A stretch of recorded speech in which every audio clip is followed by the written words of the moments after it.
সাধারণত টানা ৫ অথবা ৬ দিন কাজ করার পর ২-১ দিন ছুটি থাকে। ছুটি শেষ হলে আবার পরের সপ্তাহে কাজ শুরুর জন্য প্রস্তুতি নিতে হয়। এই লুপেই প্রায় সব কর্মক্ষেত্রে চলতে দেখা যায়। কিন্তু কখনো কি ভেবে দেখেছেন নিয়মটা যদি এমন না হতো তাহলে কেমন হতো? নেচার হিউম্যান বিহেভিয়ার জার্নালে প্রকাশিত এক গবেষণায় দেখা গেছে ৪ দিনের কর্মসপ্তাহ কর্মীর মানসিক ও শারীরিক স্বাস্থ্যের জন্য উপকারী। এ ব্যাপারে বস্টন কলেজের গবেষকরা যুক্তরাষ্ট্র, যুক্তরাজ্য, অস্ট্রেলিয়া, কানাডা, আয়ারল্যান্ড ও নিউজিল্যান্ডের ১৪১টি প্রতিষ্ঠানের কর্মীদের কাছ থেকে ৪টি বিষয়ে তথ্য সংগ্রহ করেছেন।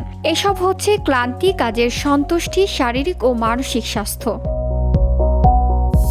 প্রধান গবেষক ওয়েন ফ্যান ট্রায়ালের ব্যাপারে বলেন, আমরা দেখেছি কর্মীদের সুস্থতা বেড়েছে। প্রতিষ্ঠানগুলো উৎপাদনশীলতা ও আয়ের ক্ষেত্রে তাদের উন্নতি দেখেছে। এই জন্য ট্রায়াল শেষ হওয়ার পর ৯০% প্রতিষ্ঠান ৪ দিনের কর্মসপ্তাহ চালু রাখার জন্য সিদ্ধান্ত নিয়েছে।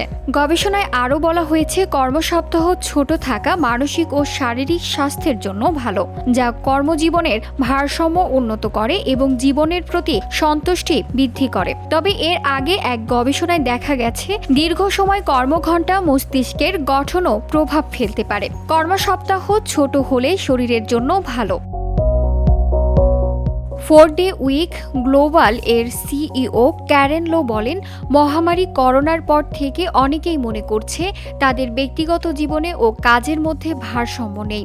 আর এই ট্রেন্ড পরিবর্তনও সম্ভব নয়। মার্কিন যুক্তরাষ্ট্রের কলোরাডোর গোল্ডেন শহরে ২৫০ জনের সমন্বয়ে গঠিত পুলিশ বিভাগ, সেখানে ৪ দিনের কর্মসপ্তাহ চালুর পর অতিরিক্ত সময় কাজের যে খরচ তা প্রায় ৮০% কমেছে এবং পদত্যাগের হারও অর্ধেকে নেমেছে।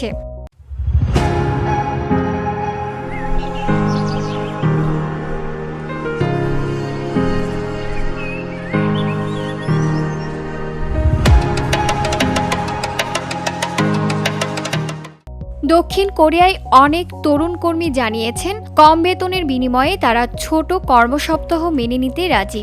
অধ্যাপক ওয়েন ফ্যান বলেন, তরুণদের কাছে কাজের উদ্দেশ্য ও জীবনের কাছে প্রত্যাশা ভিন্ন।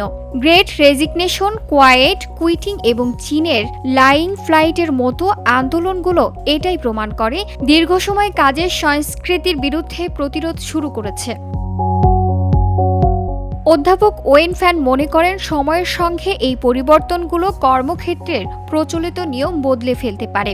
আর জাপানে হিরোশি ওনো এরই মধ্যে কিছু পরিবর্তন খেয়াল করেছেন। তিনি বলেন, জাপানে ৩০% পুরুষ এখন পিতৃত্বকালীন ছুটি নেয়, যা প্রমাণ করে মানুষ এখন কাজের থেকে সুস্থতাকে বেশি গুরুত্ব দিচ্ছে। VOD Bangla news desk.